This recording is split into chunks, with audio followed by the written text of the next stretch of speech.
Hello, fellow geeks, and welcome to a Running Geek Girl live stream. My name is Heather, and I am glad you are here. Like I mentioned in the comments, please excuse my voice. I just got seriously flattened by a cold over the weekend. I had chills, fever, all that fun stuff.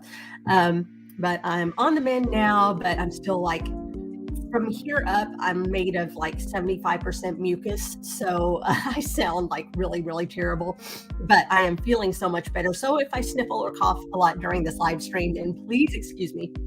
But I thought that we would take the chance to kind of go over what's happened over the last year. While we're waiting for people to come in, just a few stats to share with you. If you are a YouTube creator, then YouTube sent they sent an email out and just kind of gave some stats to the creators as to what's happened with their channel.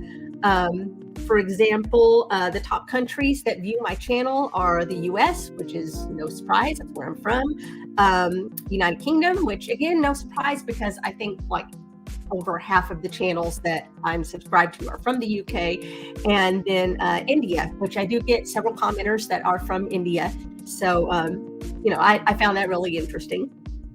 My top viewed shorts of the year, which I found this really interesting. I'm not sure why these in particular caught on, but one of them was when I updated that the Achievement app had changed their name to Evidation, and I did a short about that. That was after I had done a review of the Achievement app, and just wanted to update that in case people were looking for it. And the second one, I can kind of understand why this one was one of my more popular ones, but it was when I was giving spooky shout outs around Halloween. And this one was for Bailey Sarian, and she is a true crime channel. She does the Murder Mystery and Makeup Mondays, where she does her makeup and talks about true crime at the same time. So she has a huge community, so I'm not surprised that that one caught on. And then surprisingly, my third top viewed short of the year was a review of the chocolate salt flavor from Element. So not really sure why that got so many views this year, but there you have it. Taking a look at just some of the stats, 19 YouTube shorts unloaded, and 973 total views of YouTube shorts. So kind of interesting. I wasn't really sure when the shorts feature rolled out on the YouTube how much I would use it, but it really has been fun. Last year is when I started Shortsmas. A lot of people will do Vlogmas every year. I don't really have time to do a full-on vlog every day, but I do have time to do a short, and so I just changed it to Shortsmas, and I did that last year, starting the 1st of December, going all the way to Christmas, and I'm doing that again this year. So there is a Shortsmas playlist.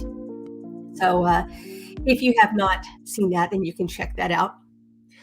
By the way, if you are here, make sure that you say hello in the comments and just kind of let people know where you're watching from. My top viewed videos of the year. And this kind of surprised me because throughout the entire lifetime of my channel, excuse me, through the entire lifetime of my channel, my number one video has been my review of the Zombies Run app, which is really what got me started into running. And I still use the Zombies Run app. I'm one of their legacy members. But interestingly enough, that video slipped to number 2 this year. There was a video that beat it, and it was my review of the Asics Gel Sonoma 6, which is one of their trail shoes. And that really, really surprised me. I was not expecting a shoe review to beat my Zombies Run review. So that was definitely a surprise this year. So number one viewed video of the year was the Asics Gel Sonoma 6 review, followed by the Zombies Run. And then my third most viewed video of the year was my review of BitGym. which if you have not seen that, BitGym is an app that you can put on a tablet, and you can set it up on your treadmill. And then if you have the camera on your tablet, then it will track your movement, and it'll make you look like you are running through different parts of the world. And so you can, in the video that I did, I believe I showed running through Paris, and you can turn on or off the facts at the bottom of the screen. It can give you facts about the landmarks that you're running past. So, interesting and fun app. And that was my third most viewed video of the year. So found that interesting as well. I was really shocked that the Gel Sonoma review did so well.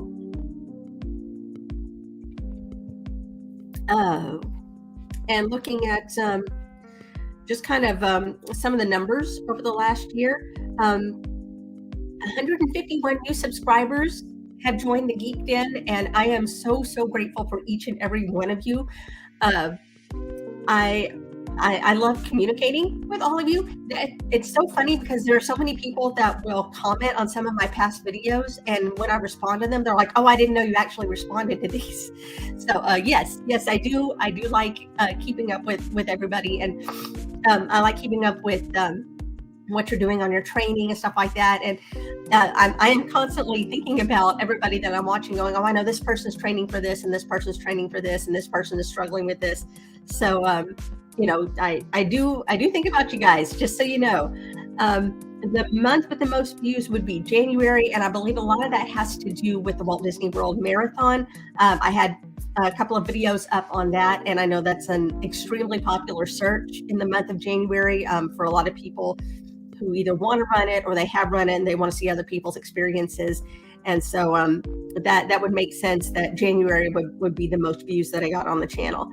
So there you go, just kind of a quick look at some of the stats for this year that YouTube sent out. Also, don't forget, if you have any questions, that you can drop those in the chat, and I will be happy to answer those. I did have someone who sent me a question, Susie over at I Run Things, sent a question. She would like to know about, and this is a non-running related question, so there you go. She wants to know about my my college major, and let's see, pull up the actual question here. She would like to know,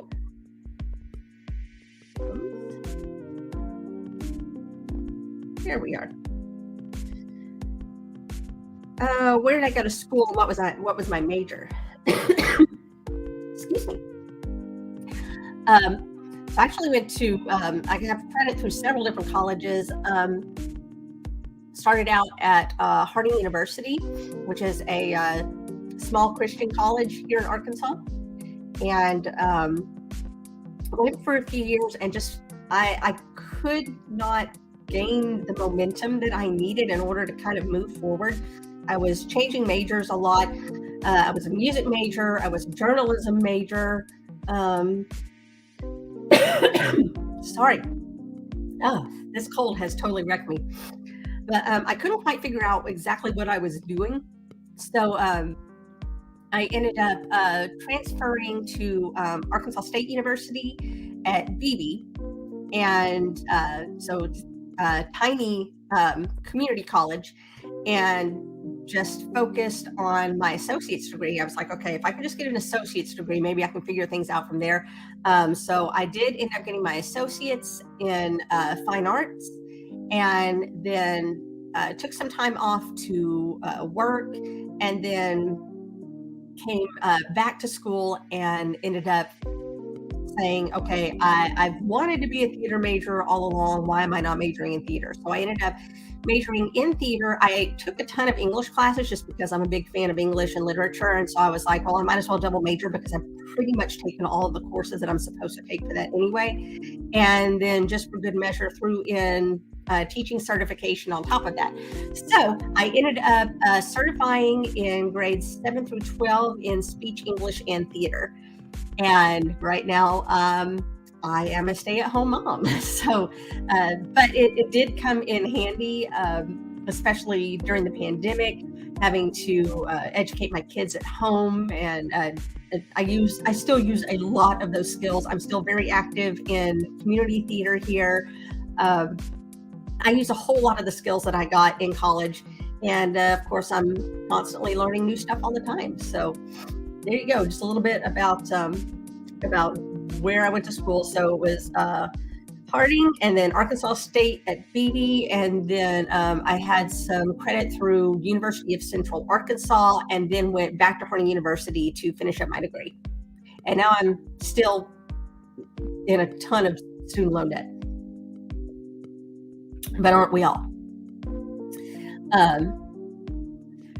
So let's take a look at the channel and just kind of like go back over the races for the year. So let's scroll back here. I've got my channel open here on my phone. Going all the way back to January, and that would be the Walt Disney World Marathon. That was a great race. I had just come off of running the Little Rock Marathon at the end of November, and I don't think I was fully recovered yet, and it was very hot that day. It was a lot warmer than I was expecting it to be. And as someone who lived in Florida for a little while, I lived there and worked for the Mouse for a little bit, and I thought I would be used to that, but you never can predict what the weather's going to be in Florida in January, and it warmed up really fast. They were giving us cold water and sponges by the end of it, so that was rough race, but it was fun because I mean it's Disney, and I got to meet Susie at I Run Things, and I got to meet Running Crazy for Disney. You follow her on Instagram, so it was a great experience. Scrolling down, that's where I announced what races I was going to be doing.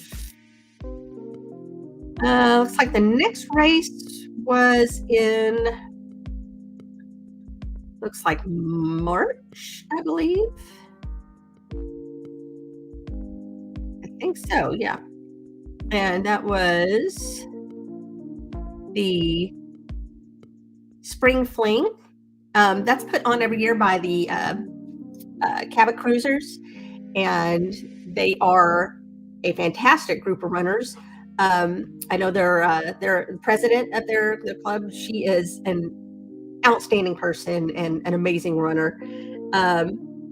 That was a fun race just because I went into it just not expecting anything. I was just gonna show up and run, and ended up taking first place in my age group, which was a huge shock. I was not expecting that at all, and especially since it wasn't anywhere close to a PB for me, and but I ended up doing well that day, so that was a surprise. Another fun day, a lot of good food. I remember that much. There was a lot of food there, and it was good. After that was the Stride Prevent Suicide 5K. That's one that they hold here in town every year. It's for a good cause. They have more and more runners show up for it every year. I believe I came in second in my age group. So that another fun day. I remember trying to outrun the girl that was ahead of me. So I think I ended up passing her at the end. So that was a surprise. That moves us along to April, and that was my first 50K. And I'd spent pretty much all of February through April training for that. Because it wasn't until after the Disney World Marathon that I kind of pulled the trigger on that and said, yeah, I'm going to sign up for this. Man, that was a long day. It's they fully admit that they are not the easiest course to take on. Lots of ups and downs, several creek crossings. There had been rain, and we were in mud up to halfway up our shins through a lot of the course. it was just rough. There were a lot of DNFs. I was determined that I was going to make it no matter how long it took me. So definitely not the fastest 50K in the world. There were people that were finishing the 50 miler in the time that it took me to finish the 50K, but I did finish. I do remember one standout memory from that was, I think I had maybe 10 miles or so to go, and I realized that there was a rock in my shoe, and I was like, I cannot run the next 10 miles with a rock in my shoe. So I managed to like very slowly lower myself down onto a log, and I was trying to hurry as fast as I could because I knew if I stayed in a seated position for too long, I was going to lock up and not be able to run the rest of it. So I'm frantically trying to get my shoe off and dump the rock out, and I almost could not get my shoe back on because my feet were so swollen. I was so tired at that point. But finally managed to squish my foot back in there, get it tied up and finish. So yeah, that was a rough day. And my poor husband, just so patient and waiting for me at all the aid stations where he could meet me. I had a folder for him so that he could keep track of aid stations and cutoff times and a checklist of, anytime you see me, make sure, do I have this? Do I have this? Do I have this? So he was very patiently waiting for me. There were a lot of times that he could see that I wasn't going to be at the next aid station for another couple of hours. So he would just run and go get something to eat and come back. So much love to him for very patiently waiting on me that day. Taking a look here, scrolling through, I did the virtual run for To Write Love on Her Arms. That's one that I do with friends every year. We've been doing this for, I guess, 5 years now, something like that. But yeah, it's one that I think the first year they held it in person, and about half of us were able to go and the other half were not. I was not able to make it that year. I think it's been virtual ever since. And someday though, we'll be able to meet and run it in person together. It's going to be awesome. So that gets us through April. Looks like there was not really anything in May. June, I know I was on vacation, so that I was not going to be able to do any races then. Same with July. A lot of races here just don't really happen during the summer, just because it is so hot and so humid. But it's like, if you can last through the summer months, if you can keep training through the summer months, make sure fall races a whole lot better. August was my first 24-hour ultra, and that was the Death by 5K, which I would definitely do again.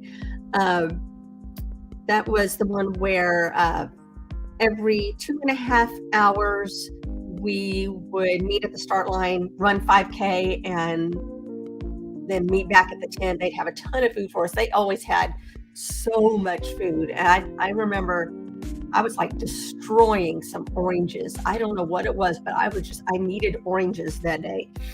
And then they had pizza. One time they had grilled cheese. One time they had chicken soup.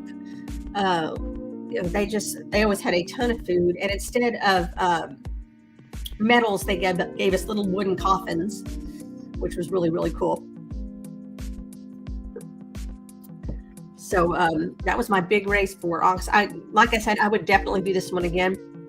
And it looks like they are opening it up to a few more locations. So definitely look up Death by 5K and see if they're having one near you. It is really fun.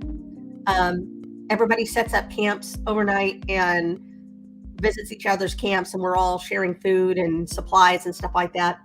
So super fun. And then right after that, the Scorching Squirrel.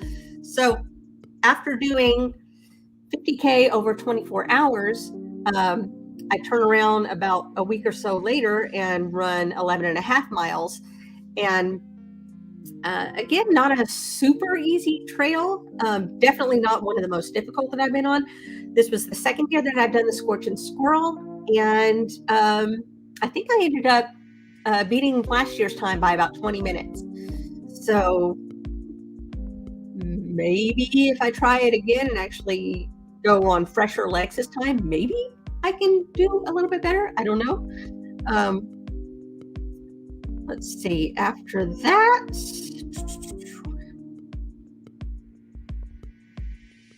let's see. Oh, that's when I went to, see, that was August. So then September, beginning of September would have been Dragon Con and the Geek Girls Run, which is not an official race or anything. It's just a bunch of us at the convention who get together and go for a morning run, and then we sit around for an hour and talk about running. And that's about it. But it's super fun. We all get together, we geek out, we tell each other about some of our favorite races and stuff like that. I also did virtually the San Francisco half marathon. I was gifted a bib, and since I was not able to find a way to get to San Francisco in person, I just kind of I switched it over to the virtual entry and ran it around here.